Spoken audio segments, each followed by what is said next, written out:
Ever get the feeling that some stories just get richer the more you dig? Mm, That's how I feel about Isaac, son of Abraham, father of Jacob and Esau. right. We're diving into Genesis chapters 25 to 27, Okay. exploring his life. But trust me, this isn't just dusty history. No. It's about family drama, big promises, and what happens when a blessing, well, feels out of reach. It's a good one. What about this story grabs you from the get-go? Well, what I find fascinating is that even before Isaac's sons are born, there's already this undercurrent of tension you see. Okay. After Sarah's death, Abraham, he remarries Keturah Mm-hmm. and has more children. Okay. This really complicates things in terms of inheritance and God's covenant. Okay, hold on. Let's break that down for our listener. Yeah. Why was the firstborn inheritance such a big deal back then? Right. It wasn't just about the cash, was it? Absolutely not. Okay. Imagine you're the firstborn son. Okay. You inherit a double portion of your father's wealth. Right. Yes, but also the responsibility of leading your family. It's like being a mini patriarch, carrying a direct connection to God's promises to your ancestors. Wow. It's a spiritual legacy Okay. as much as a material one. And we know those promises were huge. Oh, yeah. Right. Generations spanning, land granting, chosen people, kind of huge. Absolutely. No pressure for the firstborn, right? Right. So picture Isaac, the sole heir of Abraham's wealth, his position, and the weight of those divine promises. Wow. Then he has twins, Esau and Jacob. Okay. But even before they're born, God's prophecy throws a curveball. The elder will serve the younger. Talk about setting the stage for sibling rivalry. Oh, yeah. It reminds me a bit of how throughout the Bible we see these younger sons stepping into the spotlight, Abel over Cain, David over his older brothers. Right. What do you think that says about how God operates, especially back then when the firstborn inheriting everything was just like the assumed order of things? And like God was saying, don't get too comfortable with the expected. This recurring theme of younger sons being favored, it isn't just a quirky detail. Okay. It challenges societal norms and highlights God's power to overturn human expectations. Mm-hmm. He's reminding everyone who's really in charge. Right. And boy, does that play out in a dramatic way with the story of the birthright stew, doesn't it? Oh, man, that story, it's almost comical. Right. Picture this. You're starving, famished after a long day, Yeah. and someone offers you a delicious bowl of stew in exchange for, your entire inheritance. Yeah. Would you take the deal? Right. I mean, I'm a fan of a good meal, Sure. but that's a lot to give up for a little instant gratification. That's a big one, yeah. But on a serious note, this isn't just about a hungry guy and a bad trade, is it? What else is going on beneath the surface here? You hit the nail on the head. Okay. This scene is all about choices and values. Okay. Esau, impulsive and driven by his immediate hunger, embodies a very worldly perspective. Right. He's willing to sacrifice something incredibly valuable for a temporary fix. It's almost like he's prioritizing his physical needs Yes. over his spiritual inheritance. Exactly. Now, Jacob, even if his methods are questionable, clearly understands the long game, right? Right. He's playing chess while Esau's playing checkers. Mm-hmm. Jacob's thinking about inheritance, about legacy, and ultimately about God's promises. Yeah. It's fascinating how this seemingly simple story reveals such a profound clash of values. And it makes you wonder if someone was watching their lives unfold, Yeah. knowing that prophecy, wouldn't Yeah. they try to step in? Right. But years pass, and Isaac is about to give a final blessing, a huge deal back then. Oh, yeah. And Rebekah, Jacob's mother, actually helps him trick Isaac into blessing him instead of Esau.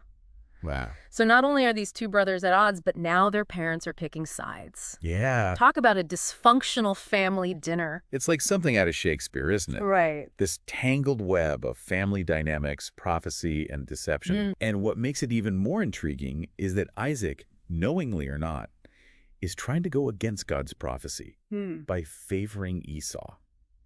It's like he's trying to rewrite the script, Yeah. trying to impose his will on a situation that's already been, ordained. Right. Do you think he was maybe trying to make up for the whole stew incident, like felt some guilt about how things shook out? It's certainly possible. Yeah. And it speaks to the very human tendency to try and control things, Right. even when those things are beyond our control. Yeah, I know. But what's so striking about this whole episode is that even when the blessing is given under false pretenses, Right. it can't be taken back. Wow. It's as if once that word is spoken, it carries a weight, a permanence right. that just can't be undone. So talk about consequences. I know, right? It's not like anyone gets away scot-free here. No. It seems like everyone pays a price for their actions. Exactly. It's like the saying goes, be careful what you wish for, you just might get it. Isaac loses out on a close relationship with Jacob. Yeah. Rebekah has to send her favorite son away for his own safety. Oh, wow. And Esau is left grappling with, well, a potent cocktail of resentment and anger. Ooh, yeah. This story really highlights how messy things can get when we try to force our own plans Right. instead of trusting in God's timing and plan. Makes you wonder if they even had a choice. Right. Or if this whole drama was already set in motion by something, bigger than themselves. That's a question that theologians have been wrestling with for centuries. Right. Free will versus destiny. Right. But I think what's important for us as we delve into this story Yeah. is to recognize the humanity of these characters. Okay. They're flawed, they make mistakes, Right. and they have to live with the consequences of their choices, Okay. just like all of us. And they're driven by those very relatable, very human emotions. Mm-hmm. Love, jealousy, ambition. Oh, absolutely. They're trying to protect their own, secure a future that feels safe. It's a reminder that even though this story takes place thousands of years ago, Right. the themes still resonate with us today. Oh, yeah. We're still grappling with those same desires, those same fears, aren't we? Absolutely. Yeah. And those emotions, combined with the cultural and religious context of the time, create this incredibly charged situation. Right, yeah. Imagine you live in a world where your name isn't just a label, Right, but almost a destiny right. woven into your very being. Wow. You see that a lot in Genesis. Right. The power of names. You're right. Like Esau, whose name means hairy, Right. symbolizes his more like primal earthly nature. Yes. And then there's Jacob, whose name means heel catcher, or Right. even supplanter, which kind of foreshadows his, cunning and ambition. Exactly. Yeah. Their names become almost prophetic, Right. and it emphasizes just how much weight words carried back then. Mm. Especially in ancient cultures, the spoken word held immense power, Mm. especially in blessings and curses. Yeah. They weren't just words, They were believed to carry real spiritual weight.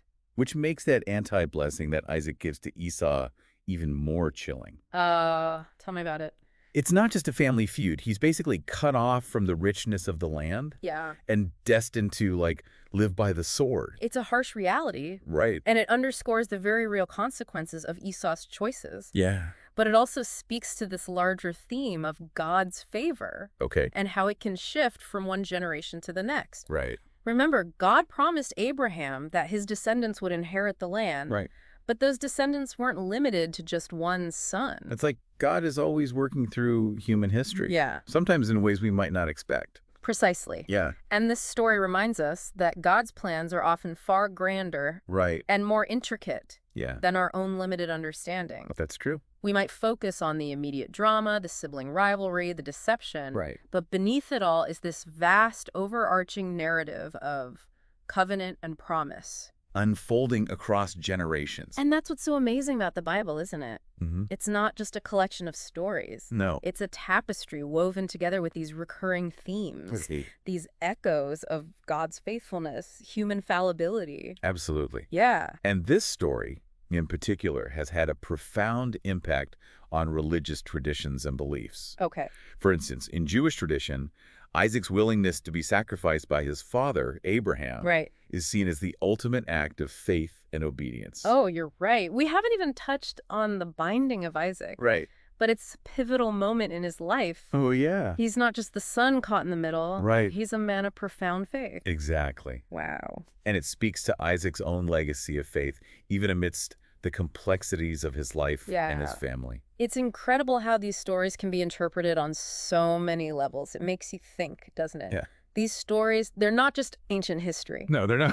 They're like these vibrant threads woven into the fabric of our beliefs, shaping how we see the world, and our place in it. You got that right. Yeah. And one of the most fascinating aspects of this story, one that often gets overlooked, Yeah. is the role of the women, Oh, yeah. the matriarchs. Right. They don't always get top billing, Mm-hmm. but their influence in these narratives, it's undeniable. You're so right. Think about Sarah, Rebecca, Rachel, Leah, Right. these aren't just passive figures in the background. Right. They are strong, determined women who shape the course of events, Right. often in ways the men around them don't even see coming. Absolutely. Take Rebecca, for example. Right. She receives the prophecy about Jacob being favored. And she doesn't just sit on that information. No. She takes action. Right. Even if it means going against her husband's wishes. Right. And let's face it, getting a little creative with her methods. Dressing up Jacob as Esau. I know. Talk about thinking outside the box. Right. You have to admire her dedication to seeing that prophecy fulfilled, Right. even if it meant, taking some risks. It definitely took guts, Yeah. but it also came at a cost. Right. Don't forget, she ends up sending her beloved son away, Yeah. uncertain if she'll ever see him again. Wow. It's a poignant reminder that even when our intentions are good, Right. our actions have consequences, That's right. often rippling out to those we love most. It's a sobering thought, but before we wrap up on too serious a note, Right. something struck me as we were talking about Esau and Jacob. The food in this story. Right. We've got lentil stew. We've got that special dish Rebecca makes with game. It's making me hungry. Chuckles. What's your take on all the culinary details in this story? Well, I'll admit I tend to focus more on the theological implications, the Mhm. culinary ones. Right.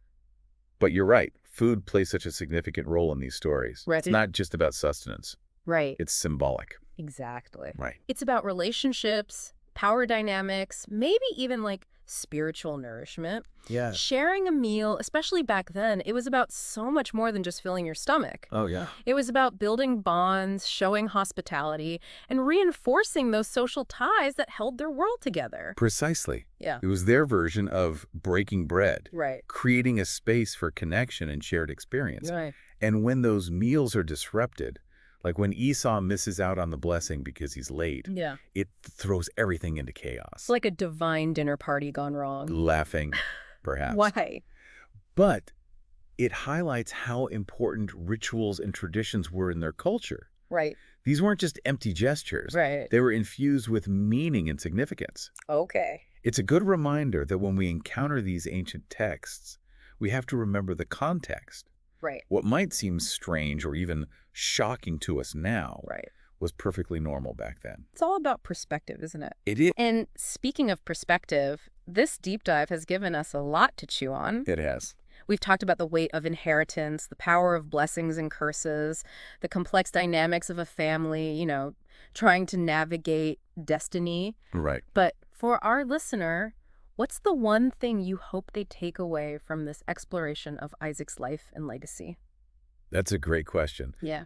I think more than anything, this story reminds us that even after thousands of years, these ancient stories still have the power to make us think differently, Right. to challenge us, Right. to help us see our own lives and relationships, Yeah. even our faith, Right. in a new light. They're not just tales from the past. They're Mhm. mirrors reflecting our own humanity back at us. Exactly. Right. And sometimes those reflections can be surprising Right. and maybe a little unsettling. Yeah. But ultimately, I think they point us towards a deeper understanding of ourselves and the God who is always at work, even when we least expect it.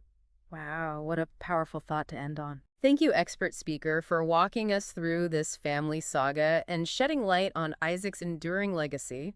My pleasure. And to you, our listener, we hope you've enjoyed this deep dive into Isaac's story. Yes, It's a reminder that these ancient narratives are anything but irrelevant. that's right. They're filled with timeless wisdom, relatable struggles, and maybe even a little divine inspiration to guide us on our own journeys. Absolutely. Until next time, keep exploring, keep questioning, and keep diving deep into the stories that shape our world.